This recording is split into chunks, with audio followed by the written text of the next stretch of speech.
Hello everybody, Weegee here, and welcome back to another RWBY video. Today I will be talking about the recent released book, Roman Holiday. But that's not all, because while most RWBY people will be talking about just the book, I will also be comparing the book to my theory to see if I got anything right. Before we start though, if you like my videos, consider subscribing, and giving the video a like. Also, leave me your thoughts on the book in the comments below. And while I won't be going from point to point, I will be talking about the major portions of each chapter. So if you haven't read the book yet, go read it, because there will be spoilers. And if you really don't care about the story or what my thoughts on the book are, and just care what my thoughts on my theory are, and well, how it relates to it, then I will put a timestamp here. If I can figure out how to get people to click it, it'll be clickable. If not, you'll have to, find the timestamp. I'll be splitting the book up into 3 parts. Neo's childhood, Torchwick's journey to meeting Neo, and then the present time, which covers how they become friends, how they meet, and how Trivia becomes Neo. Now, I've already covered the first chapter of the book, so we're just going to start from there, in chapter 3, for Neo. While our parents are having a party for some business associates, Trivia sneaks out of her house, seemingly at the behest of Neo. Then, Neo had a brilliant, terrible idea. They wanted Trivia to stay out of the way, so why not leave the house? During said outing, Trivia gets into an altercation with some other girls, and is arrested. The cops, knowing who Trivia's father is, escort her back home. When she arrives back home, the party's still going on, and it seems her parents didn't even notice she was gone. Angry, she follows Neo into the house, causing a scene as she makes her way through, which enrages Jimmy. This is one of the few things that I got right in my theory, though her father doesn't get violent with her. The book then jumps ahead a few years, and Trivia, bored with her teacher, drugs her and steals her car to go on a stealing spree. When she returns home, she tries to trick her father by disguising herself as her mother, but it doesn't work. Her father reveals that he knows about her thefts, and has paid for all the stuff she stole. Trivia is not happy about this. Her perfect day was stolen from her. She finally thought she had done something for herself. In blind anger, she hurls her stolen parasol at him, hitting him above the eye, drawing blood. At first, Trivia feels nothing for what she did, detached. But then she feels satisfied. She finally did something unexpected and uncharacteristic. Leaving her father's office, she is greeted by Neo, who kinda congratulates her. Another jump, and we have an 18-year-old Trivia who is trying to pick the lock that her father has placed on her room. Obviously, this doesn't go as planned, and Trivia accidentally burns the house down. When her parents arrive, Trivia tries to blame Neo, but her mother isn't having it, yelling at her that Neo isn't real before shattering the Neo illusion. Trivia runs to her shattered friend to try and put her together, but with her aura gone, the pieces fade away, and Trivia has a minor breakdown. Trivia stared at the empty space where her friend had been, tears streaming down her face. She had felt a shift inside of her at that moment, like her heart had broken, or something had been set free. Before a voice in her head says, "I'm right where I've always been," before she smiles, feeling complete for the first time. She feels like herself. Getting up, Trivia begins acting decidedly more like Neo. Her parents don't take well to this change, and her mother decides it's best to send her away, to a place that will help her become a whole person. This ends the Neo's childhood section of the book, which covers chapters 1, 3, 5, and 7. And I have mixed feelings on these chapters. On one hand, I did enjoy it despite its depressing vibes. Seeing Trivia led by Neo get into all sorts of trouble was fun, until it wasn't. The moments when she defied her parents, and her journey to try to get some more freedom, were great. And I definitely want to talk more about chapter 7, as there's a lot to talk about there, but it also ties into my theory, so we will get into that later. On the other hand, I feel like they jumped around too much, going from 8 to 12 to 18. Going from leaving her house without permission, to stealing a whole bunch of stuff, to burning her house down, it felt like too large of jumps. Like, how did she get from one to the other? Also, throughout these chapters, we never really get a feel for what Neo's personality is. They mention Neo is what Trivia wishes to be, but they never show what Trivia is without Neo. She's there in every chapter. I would have liked to see Trivia without the Neo influence, even if just for one chapter. So to summarize my thoughts, I did enjoy this section. Just feel like they could have explored her childhood more. But maybe they did that on purpose, as to save some stuff for Volume 9. Now let's switch over to Torchwick's journey to Vale, and his beginnings in the crime world, which are covered in chapters 2, 4, 6, and 8, and run parallel to Trivia's chapters. Torchwick's journey starts with him beating the shit out of a man for his coat before getting into trouble with the spiders, run by Little Miss Malshite. He manages to beat the initial thugs that challenge him before he lets himself get brought in to meet Malshite, who is impressed by his confidence and forces him to join the spiders. We get a 4-year jump with Torchwick having rise through the ranks of the spiders, to Malshite's right-hand man.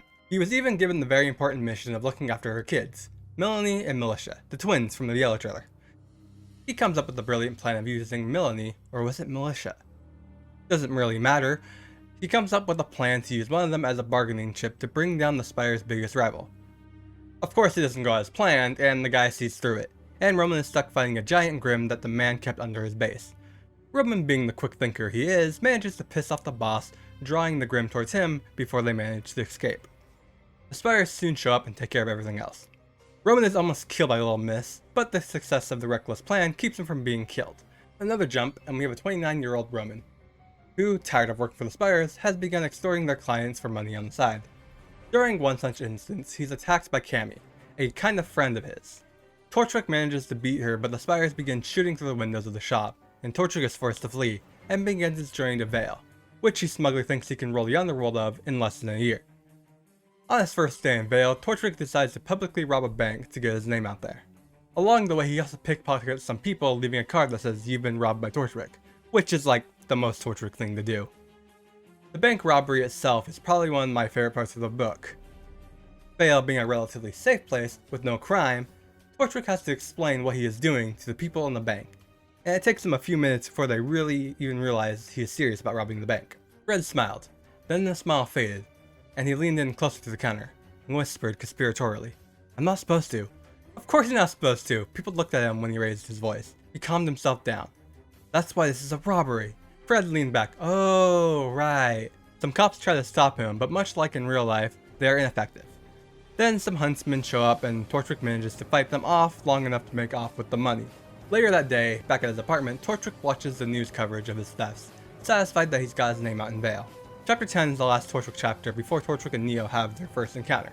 This chapter has Torchwick meeting Jean, the biggest crime boss, or businessman as he calls himself, in Vale. Torchwick isn't super impressed with him, and it ends with Torchwick figuring he needs a plan to carve out himself a slice of Vale that doesn't bother either Malachite's or Jean's area of control, also with him getting a spire tattoo removed. With this, we end Torchwick's journey before his fateful run-in with Neo. Torchwick is my favorite villain in RWBY, so it should come as no surprise that I absolutely love this section of the book. It was great seeing Roman before he became the competent, suave, and cool crime lord that we know today. And while he is definitely those things, he is also impulsive and extremely reckless in the book, not giving much thought to the consequences of what he is doing will be. Which is different than the more careful side we see in the show, with him always having a backup plan when things fall through. Then there's the interactions with all the characters in the book. The way he treats the twins in Chapter 4 is exquisite. They really managed to capture what made Torchwick the best villain. This side is also a nice contrast to the more serious and depressing thing that is Neo's life.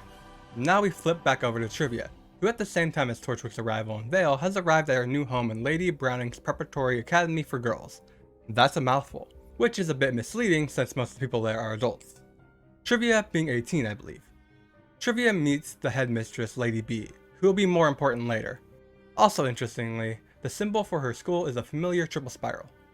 Her time here at the start isn't the best, facing bullying and people gossiping about her, though she is used to the name calling, her parents having called her worse, something they never really show in the earlier chapters.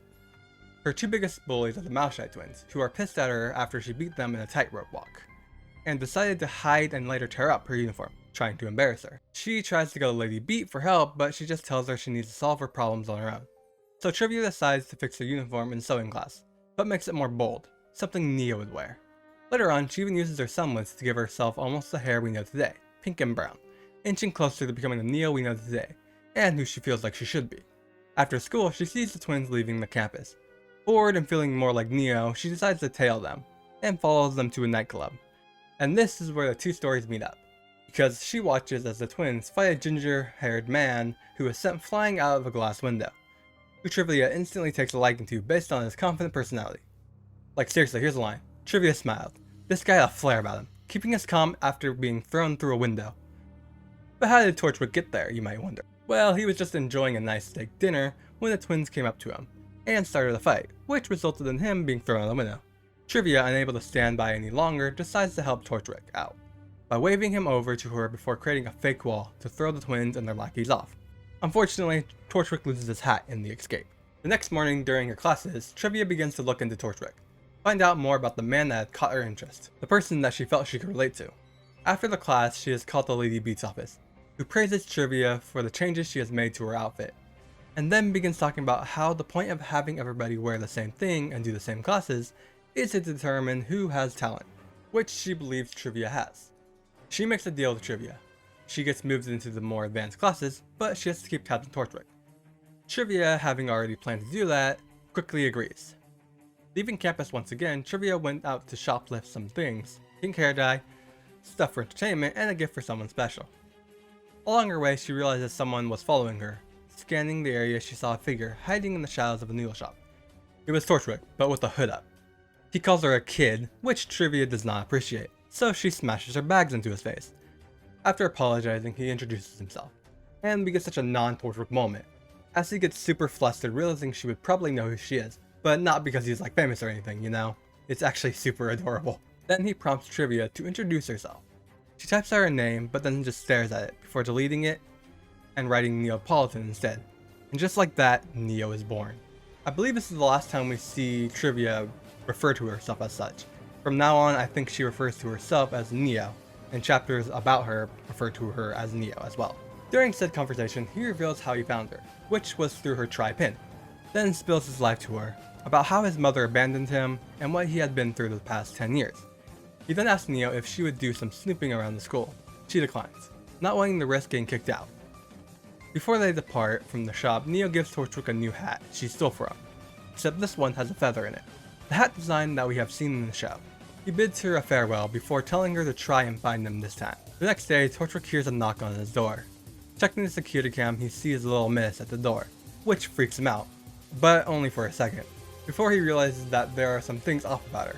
Opening the door, he greets Neo, who is disappointed that he saw through her disguise. He tells her that she should only impersonate people she has met in person. She then asks him if he can get a weapon made for her, and he offers to train her, but with one caveat. She needs to learn how to fight without her semblance first. Over the next few months, Torchwick trains her both to fight and in the tools of the trade. They also start to develop a rapport, one we see in the show. One day her new weapon shows up, a weapon that Torchwick bought for her with all of his money, so now they must commit their first crime together. And that crime is a heist. To steal something so valuable that if they own the supply, they will be rich. That resource is coffee. What, did you think I was gonna say dust? Well, then you were in the same boat as Neo. This isn't a joke either. Their first heist is stealing coffee, and it goes mostly well. They do manage to steal the coffee, and destroy all the other coffee they weren't planning on stealing, in an accidental explosion. Oh, they also run over the huntsman that Torchwick fought earlier in the book at the bank. Growing bored of the school, having learned everything she needs, Neo decides to finally break into Beat's office, to try to get information to get Lil Miss off Torchwick's back, so she could just work with him. Disguising herself as Beat after she leaves for a meeting, she gets into the room, and finds a computer with surveillance cameras that are spying on every important person in Vale, through the school pins, including hers. Realizing they knew where Torchwick lives now because of her pin, and seeing that the Malshite twins were closing in on her location, Neo acts fast, and steals the entire hard drive, before making an escape through the twins. Making her way to Torchwick's apartment, she arrived too late. He was already gone, taken by little Miss Malshite. Needing to do something, Neo walks up to the nearest police officers, and tells them about the cameras. Unfortunately, they were the police from earlier, so she is taken to the crime boss Zhang, who apparently knows her father as they are business partners. He plans to use her to negotiate their deal. Before any of that can happen, Neo drops the information about Malshite spying on all the high-ranking members of Vale, including him, as his assistant has a shy pin on. Enraged, Zhang tells his people to prepare the bullhead, before turning to Neo and telling her that they are going to ransom her back to her parents. Neo springs into action, taking out Zhang and his men before disguising herself as Zhang and using the bullhead to get aboard the ship Torchwick is on. When she lands, they take out the spires together before flying the ship to Neo's house, a place she feels she can hide out. Landing, Neo and Roman manage to convince her parents to let them lay low for a while, in a scene that really highlights the difference between her relationship with Roman and everybody else. Her father threw his hand in the air. "Do you know what she is trying to say?" he asked Roman. "I do, actually." Roman looked at her fondly. "I'm surprised you don't." Roman is able to understand what Neo's trying to say without her typing anything, only needing to look at her expressions and mannerisms. Inviting them in for tea, Neo is very uncomfortable in her old house, feeling like Trivia for the first time in a while. As it turns out, Neo was wrong about being able to lay low at her parents, as her parents drug her and Roman's tea. with the father dragging Neo to her room, while the mother stays with Roman, revealing that she too is a member of Brown's preparatory school. Once Neo is gone from the room, Torchwick, an actual drug, goes into action, knocking Carmel out. Meanwhile, Jimmy reveals all the family's secrets to Neo while dragging her through the house. How his business venture started and how her and his family actually wound up being owned by Jean. After locking her in her room, he makes his way back to his wife, only to be knocked out by Torchwick as well. Regrouping, they make a plan, one that requires a computer and a distraction. Roman uses the computer to send the data on the drive to Lisa Lavender's, while Neo, learning that her father had been stealing dust from Zhang and hiding under the floorboards of her room, leads both Zhang's men and the spiders to it. After both are done, Neo uses her semblance to disguise herself and Roman as her parents, to escape through the front door, while also making illusions of themselves escaping through the roof, which the bullhead fires a missile at, causing the volatile dust to explode, which sends the car they are in to go flying across the driveway. Escaping the car, they stare at her old house, destroyed and her parents dead inside. Trivia dies with them in Neo's eyes. Then, Torchwick catches a lock of Neo's hair, that's now white, which confuses Neo, as she didn't do that consciously. They then escape via Bullhead with a plan to steal and control the dust supply in Vale, which ends our story. This section of the book is probably what most people are looking forward to when the book was announced, and with good reason. It's definitely the most entertaining portion of the book. The coffee heist is genuinely one of the best things I've ever read, and watching Neo and Roman's relationship grow and develop to the point that Torchwick can understand her based purely on looks was heartwarming, especially after so many chapters of Neo searching for someone who can understand and accept her for who she is. Side of himself that he seems to only show to Neo. We get to see him be a bit of a dork. We get to see that he's not just some criminal thug. And Neo's turn from being Trivia to who she is today was really well done as well. Overall, I really liked the book. The way they chronicled Torchwick's journey from Lackey of the Spires to being the crime boss that we know today. It was also nice to see another side of Torchwick than what we saw in the anime. The side he only seems to show to Neo, where he's a bit of an idiot who puts his foot in his mouth. They did a good job of making him more human. Also, the running gag of him losing his hat was phenomenal. But by far the best part of the books, which seems obvious, is Torchwick and Neo's interactions. It's great seeing them come to acknowledge each other as friends. Then there is the banter between them, which after a lot of Neo not really having anybody to talk to, is really gratifying to read, as she finally has someone who accepts her. But then there's the Neo childhood section of the book, which I don't know how to feel about. On one hand, I did enjoy them, seeing what Trivia had gone through to become Neo, but on the other hand, I feel like they jumped around too much, going from 8 to 15 to 18. I never really got a true feel what the parents were like as a whole. Like, obviously they were shit parents, completely negligent and emotionally abusive, but I feel like they could have showcased that better. Later on in the book, Neo mentions that she's been called a lot worse things by her parents than what the other students were calling her, but we never really get to see that. It seems instead of going show don't tell, they go tell don't show. But other than that kind of minor thing, which maybe they didn't go into complete detail because they're saving some stuff for volume 9, which with the way they ended this chapter, it makes me feel like we haven't seen the last of Trivia. Also, something I noticed, there seems to be quite a bit of similarities between Neo's childhood and Weiss's. Maybe I'll do a video on that later. So yeah, overall I think I would give this book an 8.5 out of 10. Definitely recommend it to any RWBY fans. So now that the review portion of this video is done, how does my theory hold up to the real deal? Well, I got most of how it was going to happen wrong. I did get a few things right, like Trivia getting in trouble with her parents after making a scene at a social gathering, and her having a breakdown in chapter 7. But overall, yeah, I didn't get a lot right. Now what about the core of my theory? Does Trivia have a split personality? And half of me wants to just say no, that Neo is just a repressed part of the Neo and not an actual split personality. But the other half of me noticed some strange wordings during some of the chapters that might still hint at a split personality. So let's look at those. And let's start with one of the most interesting chapters, chapter 7. More specifically the ending, where after the mother shatters Neo, Trivia has a bit of a mental breakdown, and then hears Neo's voice in their head. Here's the line. Trivia stared at the empty space where her friend had been, tears streaming down her face. She had felt something shift inside her at that moment. Neo had vanished, like her heart had broken, or something had been set free. I'm right here where I've always been, said a voice in Trivia's head. Then Trivia starts acting decidedly more like Neo, egging her father on to hit her. Then when her mother bends down to come face to face with Trivia, she is surprised by the expression on her face, which could be a personality switch, something that would go unnoticed by a random person, but someone who knows her could catch. Now what does any of this have to do with split personalities? And doesn't text like this support the idea of Neo just being a repressed part of Trivia? Dr. Mazarin had often talked to Trivia about Neo, trying to make her understand that her imaginary friend was real to her, but that she was also part of her. She had said Neo would leave one day when Trivia was ready. Which, as I've stated before, personalities don't just go away. Well, not without therapy at least. Well, one, the ideas here aren't mutually exclusive. One way other identities are created is in copy form. Identities that resemble themselves with the goal of gaining strength or regaining control they have lost, which sounds like Neo.